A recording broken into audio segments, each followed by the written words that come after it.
What's good, YouTube? Steph here, and welcome to Theta Space. It's Reaction Saturday again. Here we go. Okay, so this time it's another video from Scot Lade at the Prog Corner. I know I seem to keep on going back to his videos, but they just work for me. They're not too long. I don't want to make a reaction video going too long. I mean, Andy Edwards' videos tend to go a bit longer. I don't really want to go longer than 20 minutes for a reaction video, and that's like the minimum length of one of Andy Edwards' videos themselves, which would make my reaction video, of course, go longer. Or Sea of Tranquility, another one I've done reaction for before.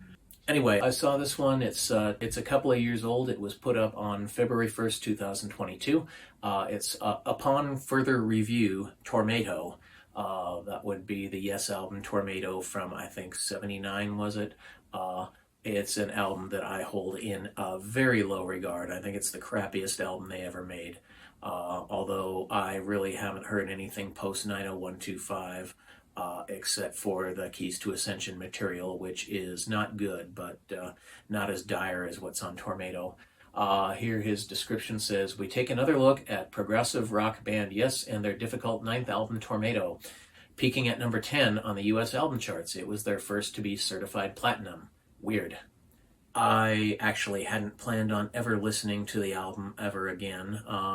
I've heard all of it that I ever cared to, but just to make myself fresh for this video, I actually listened to the whole album again just a couple of days ago. I meant to do this reaction video then, but stuff got in the way. So here it is a couple of days later. I have recently listened to the whole Tormato album, except for Circus of Heaven, because I'm not a friggin' masochist. Okay, so let's see what Mr. Lade has to say about Tormato. Greetings, salutations, respect, and love. I am Scott from thefirenote.com.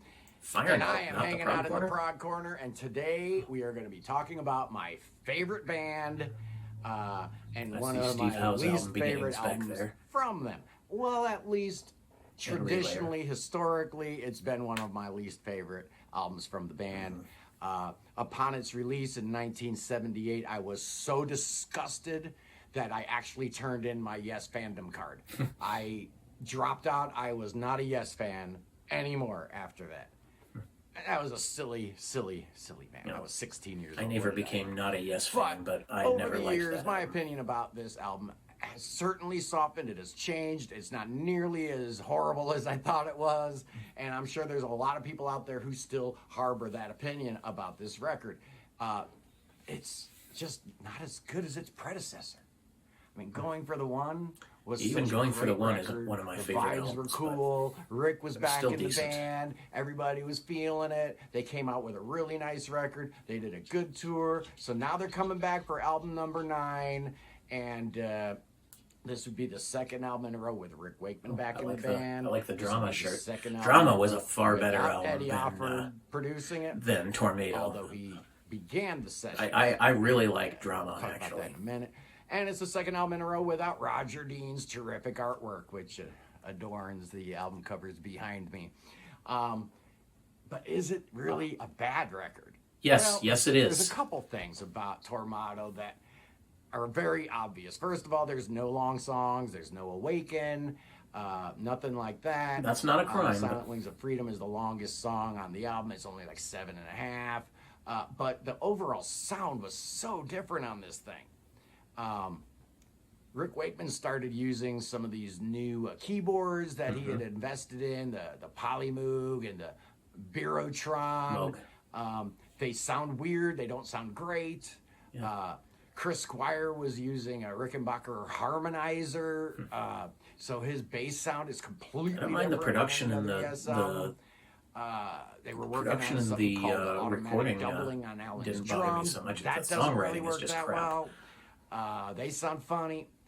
Steve Howe's guitar, he's using primarily a Les Paul on this album, and it doesn't sound the same. The tones are just weird.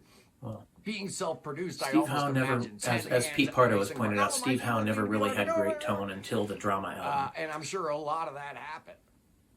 What else happened was a lot of these songs began as demos, John and an acoustic guitar, So when they started tracking this thing out and they dropped the acoustic guitar out, everybody's like, wow, this really sounds empty. So in comes Steve, in comes Rick, you know, I mean, a million notes a second to fill the void, and it's almost like they knew the material wasn't quite as good, so they were overcompensating a little bit, perhaps. I don't know. It was weak. Another thing that happened was, like we talked about with Eddie Offord not being there, apparently he began the sessions, he tracked the basic tracks, and he used Dolby.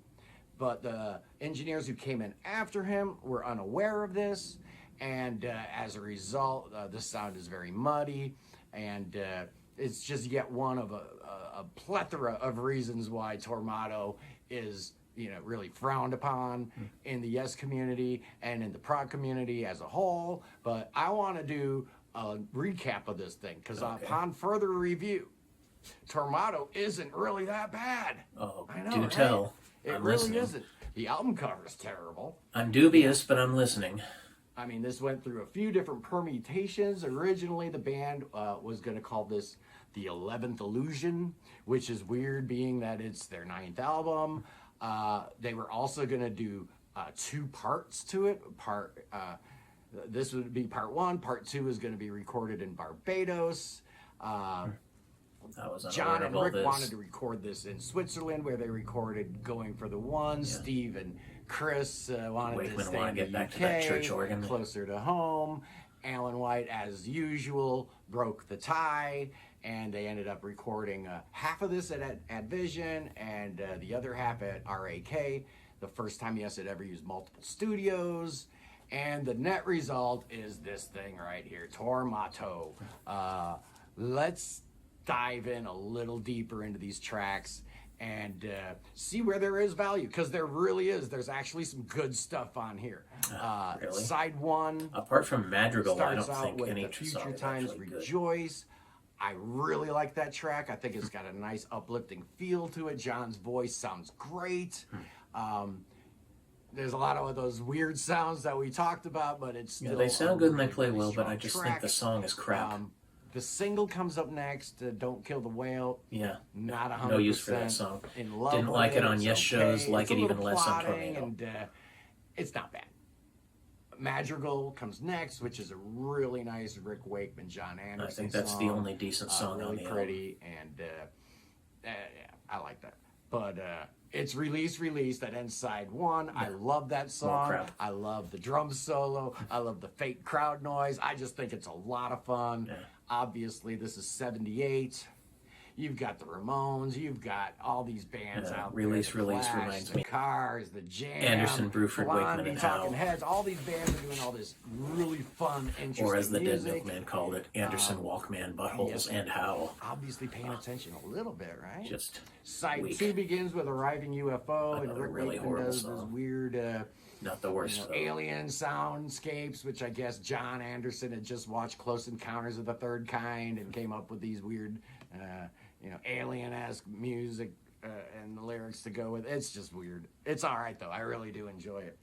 Well, Circus of Heaven was the song that I had a lot of problems with. That is the absolute nadir of... When I got the cassette in 78... I threw it overboard. They wouldn't, somewhere at the bottom of the They wouldn't write a song that bad again until that is on Keys to Ascension. It's actually not that bad. I think the thing that really turned me off was John Anderson's son at the end. It's just that was also childish, unnecessary. and I didn't appreciate it. The beautiful Chris Squire penned Onward is next. This song is incredible. Probably the best thing Chris ever wrote. They played it in tribute to him. I think there was better stuff on his... They started touring. I think there was better stuff on his solo album, Fish Out of Water. Spotlight on his Rickenbacker bass, and that song's going, and tears coming down the old eyeball. Pretty great. The album ends with On the Silent Wings of Freedom. Yeah. A lot of people think it's the best track on the album. Along with Madrigal is the other song on the album that doesn't completely suck. But it's not great. It's mediocre. It's very mediocre. Everybody's noodling. It's Tormato. Who am I kidding? The whole thing's just a disaster. It sounds weird, but for some reason, I kind of like it. The more I've listened to it over the last, I'm happy for you. I don't know, 5 or 10 years. Personally, I'm never going to listen to it again. Appreciation for it. I know what they were trying to do. They were trying to square the circle. They were trying to be Yes, yet they were trying to find a new commercial lane that they could go down to do some interesting things. And hey, the spirit was willing. Perhaps the flesh was a little bit weak. No, I think they got there with drama. The resulting tour, though.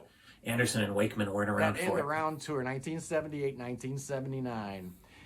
Go back and check out some YouTube clips of Yes during that era. They were on fire.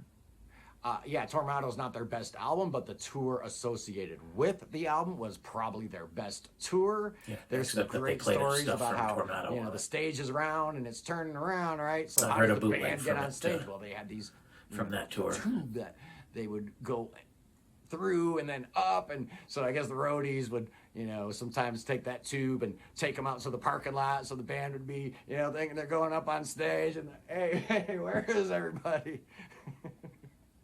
I don't know.